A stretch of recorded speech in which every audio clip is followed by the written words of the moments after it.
नमस्कार, बिहार संवाददाता देख रहे हैं आप और मैं हूं आपके साथ साक्षी। संसद का विशेष सत्र चल रहा है, ऐसे में महिला आरक्षण बिल जो है पेश कर दिया गया। हालांकि इससे पहले बातें की जा रही थी कि जो बिल पेश किया गया है वो पारित हो चुका है, लेकिन जो बिल है वो अभी पेश किया गया है और आज इस पर 6 घंटे की चर्चा होगी।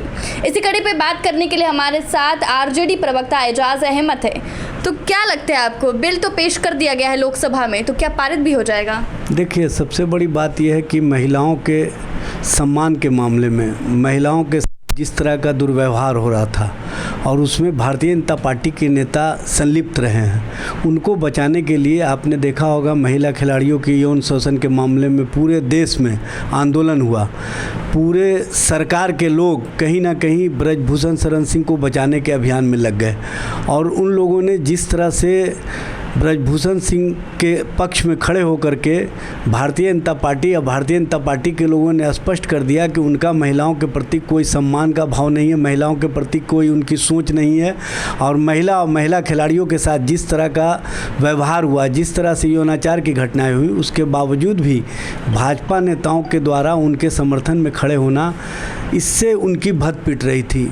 जनता के बीच में उनका स्पष्ट रूप से एक संदेश जा रहा था कि भारतीय जनता पार्टी जो महिलाओं की सम्मान की बात करती है, ये खोखले दावे हैं।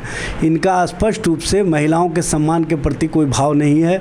ये उनके साथ दुर्व्यवहार करने वाले जो लोग भी होते हैं उनके लिए खड़े होते हैं। ये जो भाव जा रहा था उससे बचने के लिए इन्होंने महिला आरक्षण विधेयक को लाने का काम किया है। सिर्फ और सिर्फ अपने जो परसेप्शन उनके खिलाफ बन रहे थे उस बचाव में इस तरह का ये मामला किया है। इनको महिला और महिलाओं के सम्मान के प्रति कोई भाव नहीं है।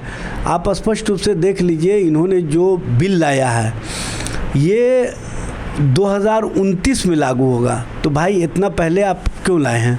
इसका मतलब है कि जो हम लोग समझ रहे थे, जो देश की जनता समझ रही थी कि महिलाओं के सम्मान के प्रति भारतीय जनता पार्टी की कोई सोच नहीं है, वो स्पष्ट रूप से इस महिला विधेयक के जो लागू करने की प्रक्रिया है उसमें 2029 तक का समय लेना ये स्पष्ट करता है कि भारतीय जनता पार्टी की नीतियाँ महिलाओं के प्रति ठीक नहीं है। अच्छा, तो क्या आपकी जो पार्टी है वो इस बिल का समर्थन करती है? देखिए, हमारी पार्टी का स्पष्ट मत है कि जो दलित हैं, जो शोषित हैं, जो वंचित हैं, जो आदिवासी वर्ग से महिलाएं आती हैं, जो पिछड़े वर्ग से आती हैं, जो अति पिछड़े वर्ग से आती हैं, जिनकी एक बड़ी आबादी है, उनको आप इस आरक्षण की व्यवस्था में अगर साथ नहीं करेंगी या उनको इस व्यवस्था में साथ नहीं लाएंगे तो कहीं ना कहीं वो पीछे छूट जाएंगी।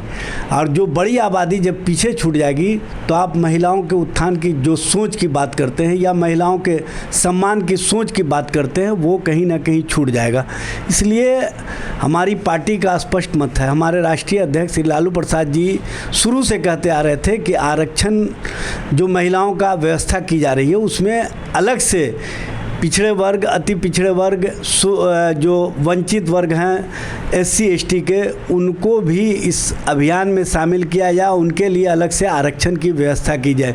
जो भारत के संवैधानिक व्यवस्था में 49.5% व्यवस्था है, उसी तरह की व्यवस्था ये 33% आरक्षण वाले में भी होनी चाहिए। 49.5% आरक्षण के अंदर आरक्षण की व्यवस्था होनी चाहिए। एक समय में लालू यादव ने कहा था कि हमारी लाश पर से होकर गुजरना पड़ेगा, तब ये बिल पास। ऐसी बात नहीं कहे थे। उन्होंने कहा था कि जो गरीब, वंचित, शोषित को अगर छोड़ देगा तो इसका मतलब है कि वो कहीं ना कहीं उनके साथ जो स्थिति है वो उनके लिए उस तरह की स्थिति हो जाएगी कि उनकी लाश को लोग समझेंगे कि यही मतलब जो है ना इनकी सोच है। इसीलिए उन्होंने ये बात कही थी। उन्होंने कहा था इन वर्गों को छोड़ करके आप समाज के अंदर कोई बेहतर महिलाओं के प्रति जो करने की सोच रहे हैं वो नहीं कर सकते। अच्छा, मतलब महिलाएं जो हैं वो शुरू से ही आपको पता है कि घर में ही रहती आई हैं, पीड़ित होती आई हैं, चाहे वो किसी भी वर्ग की हो। तो फिर ऐसे में फिर महिलाओं की जात पात क्या है? देखिए, महिलाओं की तो जाति व्यवस्था है। जो जातिगत जनगणना हो रहा उसमें भी हम लोग डिमांड कर रहे हैं कि सभी जो शोषित है, जो वंचित है, जो छूटे हुए लोग हैं, उनको मान सम्मान देने के लिए उनकी संख्या, उनके आर्थिक और सामाजिक स्थिति को जानना आवश्यक है। और आप देख रही हैं कि जो आरक्षण की व्यवस्था है उसमें भी महिलाओं के लिए उन्हीं व्यवस्था में कहीं ना कहीं उनको शामिल किया गया है जो पुरुष के लिए शामिल किया गया। तो इससे ही समझा जा सकता है कि जो महिलाएं पुरुष के वर्ग से जब आरक्षण की व्यवस्था का लाभ उठा रही हैं, तो उसी तरह से आरक्षण की व्यवस्था का लाभ उनके लिए महिला आरक्षण में भी मिलनी चाहिए, जिससे कि उनको सामाजिक और राजनीतिक तौर पर जो उनके जीवन स्तर हैं उनको ऊंचा उठाने में सहायता मिल सके। सिर्फ और सिर्फ आप आरक्षण की व्यवस्था महिलाओं के नाम पर कर दें और इन वर्गों के हितों का ख्याल नहीं रखें तो इस आरक्षण व्यवस्था का कोई मतलब नहीं रह जाता। अच्छा, आपके कहने का मतलब है पुरुषों से? नहीं, पुरुष नहीं, इस मेरे कहने का मतलब है जो अभी 49.5% आरक्षण की व्यवस्था है उसमें पुरुष को भी उसकी व्यवस्था का लाभ मिल रहा है, महिलाओं को भी मिल रहा है।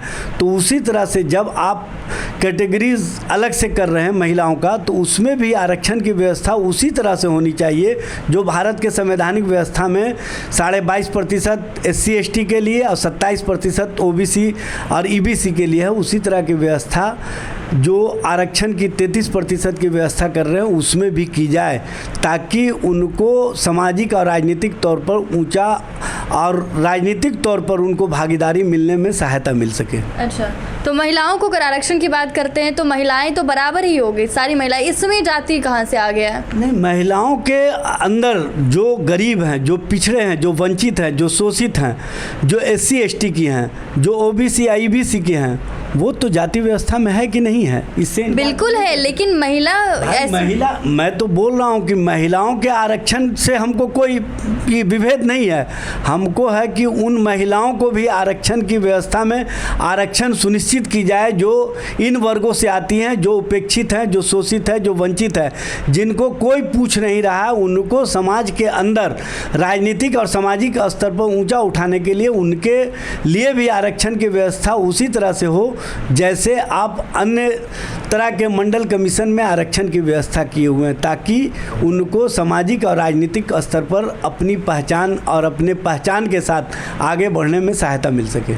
तो ये थे हमारे साथ आरजेडी प्रवक्ता एजाज अहमद, जिन्होंने कहा है कि 33% में जो है SC ST और OBC को ज़्यादा दर्जा दिया जाए, क्योंकि जो शोषित वर्ग की महिलाएं हैं वो ऊपर उठकर अपनी आवाज़ नहीं उठा पाती हैं, इसीलिए उन्हें ज़्यादा प्रेफर किया जाए। आपकी इस वीडियो पर क्या राय है हमारे कमेंट बॉक्स में ज़रूर बताएं और ऐसी तमाम खबरों से अपडेट रहने के लिए देखते रहें बिहार संवाददाता। कैमरामैन दीप के साथ मैं साक्षी, पटना।